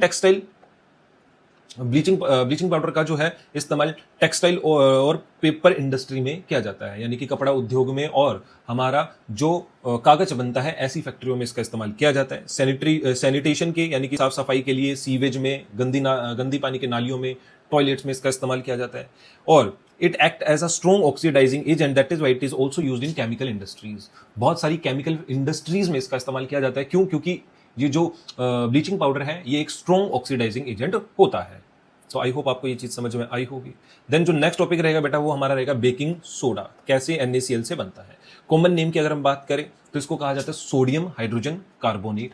ठीक है, फॉर्मूले की बात करें sodium hydrogen carbonate NaHCO3। Preparation की अगर बात करी जाए तो बेटा सोल्वे प्रोसेस से इसको प्रिपेयर किया जाता है। जो रॉ मटेरियल्स हमारे रहते हैं, पहला रॉ मटेरियल होता है बेटा हमारा सोडियम क्लोराइड इटसेल्फ, दूसरा रॉ मटेरियल अमोनिया, तीसरा कार्बन डाइऑक्साइड और चौथा पानी। ठीक है, तो NaCl, NH3, CO2 और H2O को जब आपस में मिलाया जाता है बेटा तो दो प्रोडक्ट हमारे बनते हैं। पहला प्रोडक्ट बनता है सोडियम हाइड्रोजन कार्बोनेट यानी कि बेकिंग सोडा, और दूसरा प्रोडक्ट जो बनता है अमोनियम क्लोराइड। ठीक है, अब बात करते हैं की प्रॉपर्टीज की। तो ये हमारी मेकिंग हो गई। तो की प्रॉपर्टीज की बात कर लेते हैं बेकिंग सोडा की। तो पहला अपीयरेंस जो है व्हाइट क्रिस्टलाइन पाउडर होता है। ठीक है, स्लाइटली अल्कलाइन एंड सोल्टी होता है, किसमें, टेस्ट में। सोल्युबिलिटी की बात करें तो कोल्ड वाटर में हाईली सोल्यूबल नहीं होता, लेकिन अगर टेम्परेचर बढ़ा दिया जाए यानी कि पानी को गर्म कर दिया जाए तो डिसॉल्व हो जाता है इजीली। ठीक है, पीएच लेवल की बात करी जाए बेटा तो हमें पता है ये क्या है, एक बेस है, तो इनडायरेक्टली 7 से ऊपर तो इसकी पीएच वैल्यू होगी ही। तो पीएच वैल्यू कितनी होती है, लगभग 8.3। ठीक है, वीक बेस है, ज्यादा हाई जो है स्ट्रॉन्ग बेस नहीं है। अब बात करते हैं एक्शन ऑफ हीट यानी कि थर्मल डिकम्पोजिशन। जब बेटा सोडियम हाइड्रोजन कार्बोनेट यानी कि बेकिंग सोडा को हीट किया जाता है तो क्या होता है, तो सोडियम कार्बोनेट बनता है, साथ में पानी और कार्बन डाइऑक्साइड गैस जो है होती है बेटा वो रिलीज होती है। ठीक है, तो जो फाइनल रिजल्ट मिला हमें, कार्बन डाइऑक्साइड गैस रिलीज होगी, सोडियम कार्बोनेट बनेगा। ठीक है, अब अगर बेटा आपने देखा होगा कई बार आपके घर पे जो मम्मी होती है वो खाना पकाते हुए, स्पेशली जब आप भटूरे बना रहे होते हो तो मम्मी भटूरे बनाने से पहले मैदा के अंदर क्या मिला देती है, थोड़ा सा बेकिंग सोडा मिला देती है, बेकिंग पाउडर मिला देती है ना। तो अब हम उसी के बारे में जानेंगे, ऐसा आपकी मम्मी क्यों करती है, ताकि वो आटा फूल जाए, है ना। आपने ये चीज पहले देखी ही होगी। तो how baking soda works in daily life, daily life में हमें पढ़ना है बेकिंग पाउडर और बेकिंग सोडा के अंदर क्या डिफरेंस है, और आपकी मम्मी जो है बेकिंग पाउडर मिलाती है खाने में या बेकिंग सोडा मिलाती है, आप कमेंट करके जरूर बताइएगा। ठीक है, तो सबसे पहले इन दोनों के बीच में डिफरेंस की बात कर लेते हैं। बेकिंग पाउडर और बेकिंग सोडा होता क्या है, तो बेकिंग पाउडर जो होता है बेटा वो बेकिंग सोडा के साथ जब हम एक माइल्ड एडिबल एसिड मिला देते हैं, यानी कि खाने वाला एसिड मिला देते हैं, सच एज टार्टरिक एसिड जो कि इमली से मिलता है, या लैक्टिक एसिड मिला दे जो कि कहां से मिलता है, दही से मिलता है। ठीक है, तो इससे क्या होगा, तो इससे बेसिकली बेकिंग पाउडर बन जाएगा। ठीक है, बेकिंग सोडा के बारे में हम पहले ही पढ़ चुके हैं, सोडियम हाइड्रोजन कार्बोनेट। लेकिन जब सोडियम हाइड्रोजन कार्बोनेट के साथ हमने एक माइल्ड एडिबल एसिड मिला दिया तो वो क्या बन जाता है, बेकिंग पाउडर।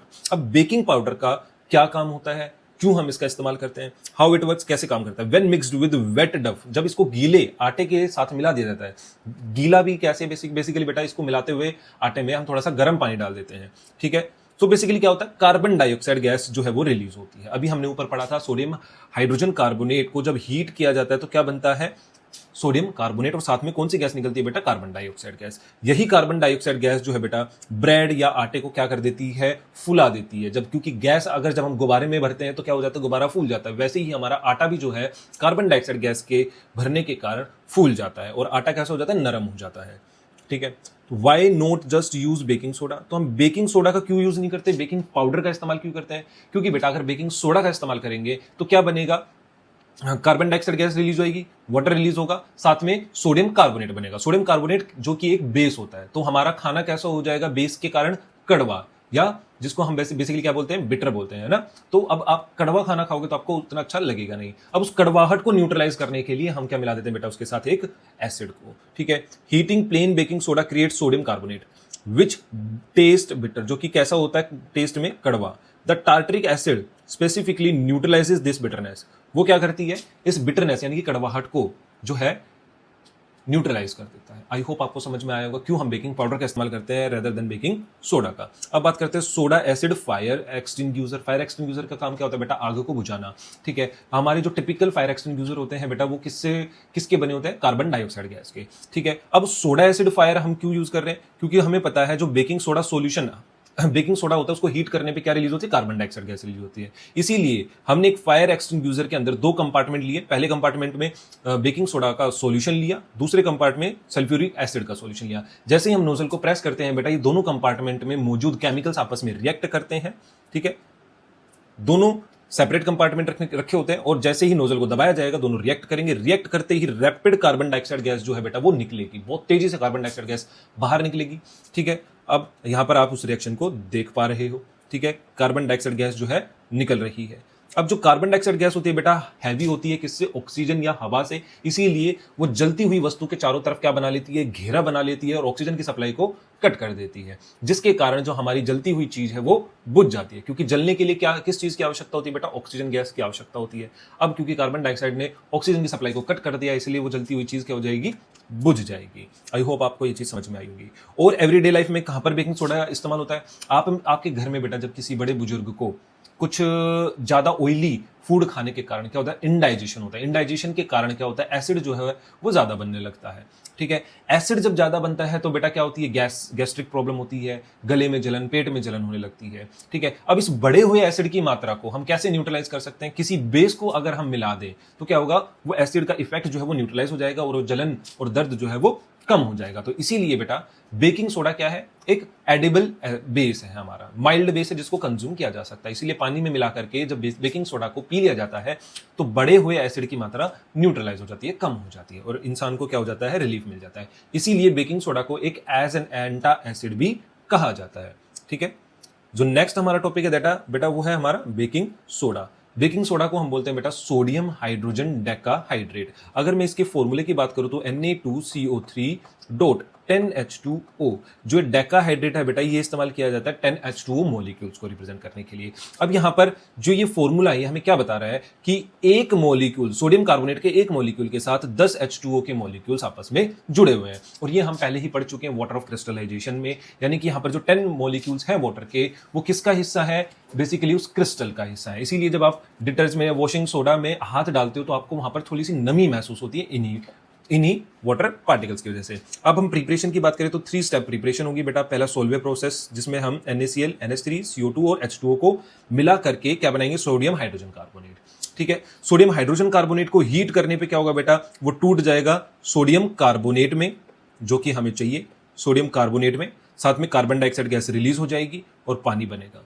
देन हम कराते हैं बेटा क्रिस्टलाइजेशन, यानी कि जो ये अनहाइड्रस सोडियम कार्बोनेट है, यानी कि सूखा, जिसके अंदर कोई भी वाटर मॉलिक्यूल नहीं है, जब हम उसका क्रिस्टलाइजेशन कराते हैं यानी कि वाटर डाल करके, तो उसमें जो है 10H2O के मॉलिक्यूल जाकर के जुड़ जाते हैं और जिससे बनता है हमारा final compound, that is called washing soda. ठीक है, वॉशिंग सोडा का फॉर्मूला आपको जरूर याद होना चाहिए। ठीक है, ये यहां से ये फॉर्मूला बहुत इंपॉर्टेंट है, डायरेक्ट पूछ लिया जाता है Na2CO3 डॉट 10H2O, और जो ये 10 मॉलिक्यूल्स है वाटर के, ये वाटर ऑफ क्रिस्टलाइजेशन है। गर्म करेंगे, वाटर ऑफ क्रिस्टलाइजेशन यानी कि 10 मॉलिक्यूल बाहर निकल जाएंगे। ठीक है, और हमारे पास क्या बनेगा? हमारा बेसिकली सूखा वॉशिंग सोडा, यानी कि ड्राई वॉशिंग सोडा। अब आप बात कर लेते हैं प्रॉपर्टीज की। तो सबसे पहली प्रॉपर्टी रहेगी बेटा अपीयरेंस, यानी कि दिखने में कैसा होता है? व्हाइट ट्रांसपेरेंट क्रिस्टल्स होते हैं और हाईली सोल्यूबल होते हैं पानी के अंदर। पीएच वैल्यू की अगर बात करी जाए तो बेटा 11 होती है, बेकिंग सोडा के मुकाबले एक स्ट्रॉन्ग बेस है। ठीक है, यहां पर आप देख भी सकते हो। इफ्लोरेसेंस की बात करी जाए, यानी कि loss of water of crystallisation in dry air. Dry air यानी कि सूखी हवा में रख दिया जाएगा तो क्या होगा? बेसिकली अपनी वाटर ऑफ क्रिस्टलाइजेशन, यानी कि जो इसके एक मॉलिक्यूल के साथ 10 पानी के मॉलिक्यूल जुड़े हुए हैं, वो हवा में चले जाते हैं और ये अपना जो एबिलिटी होती है वो लूज कर देता है। ठीक है, टर्निंग इनटू पाउडरी सब्सटेंस में कन्वर्ट हो जाता है। यहां पर आप देख सकते हो। ठीक है, वाटर ट्रीटमेंट एंड यूजेस। अब बात करते हैं बेटा मेनली यूजेस की। तो क्या यूजेस है? वाटर सॉफ्टनिंग, तो वापस से जैसे हमारा ब्लीचिंग पाउडर जो है हार्ड वाटर को सॉफ्ट वाटर में कन्वर्ट कर पा रहा था, ऐसे ही हमारा जो सोडियम कार्बोनेट यानी कि वॉशिंग सोडा है, वो भी जो है हार्ड वाटर की परमानेंट को रिमूव कर देता है। Remove permanent water hardness by precipitating calcium. ठीक है, तो इसका भी इस्तेमाल बेसिकली हार्ड वाटर को सॉफ्ट वाटर में बदलने के लिए किया जाता है। ठीक है, अदर यूजेस की बात की जाए तो लॉन्ड्री में कपड़ों से ग्रीस वगैरह हटाने में, दाग धब्बे हटाने में यूज किया जाता है। डिटर्जेंट बनाने में इस्तेमाल किया जाता है। पेपर इंडस्ट्री में यूज किया जाता है। ग्लास मैन्युफैक्चरिंग यानी कि जो हमारा शीशा होता है उसको बनाने में इस्तेमाल किया जाता है। ठीक है, आई होप आपको ये चीज समझ में आई होगी। जो नेक्स्ट हमारा बेसिकली कंपाउंड है बेटा, that is called plaster of Paris. ठीक है, प्लास्टर ऑफ पेरिस का फॉर्मूला जो है हमारा, that is calcium sulphate hemihydrate. Hemihydrate का मतलब होता है हाफ H2O। तो ये आपको याद होना चाहिए। प्रिपरेशन की बात करी जाए तो बेटा इसको प्रिपेयर किया जाता है with the help of gypsum. Gypsum का जो फार्मूला होता है बेटा,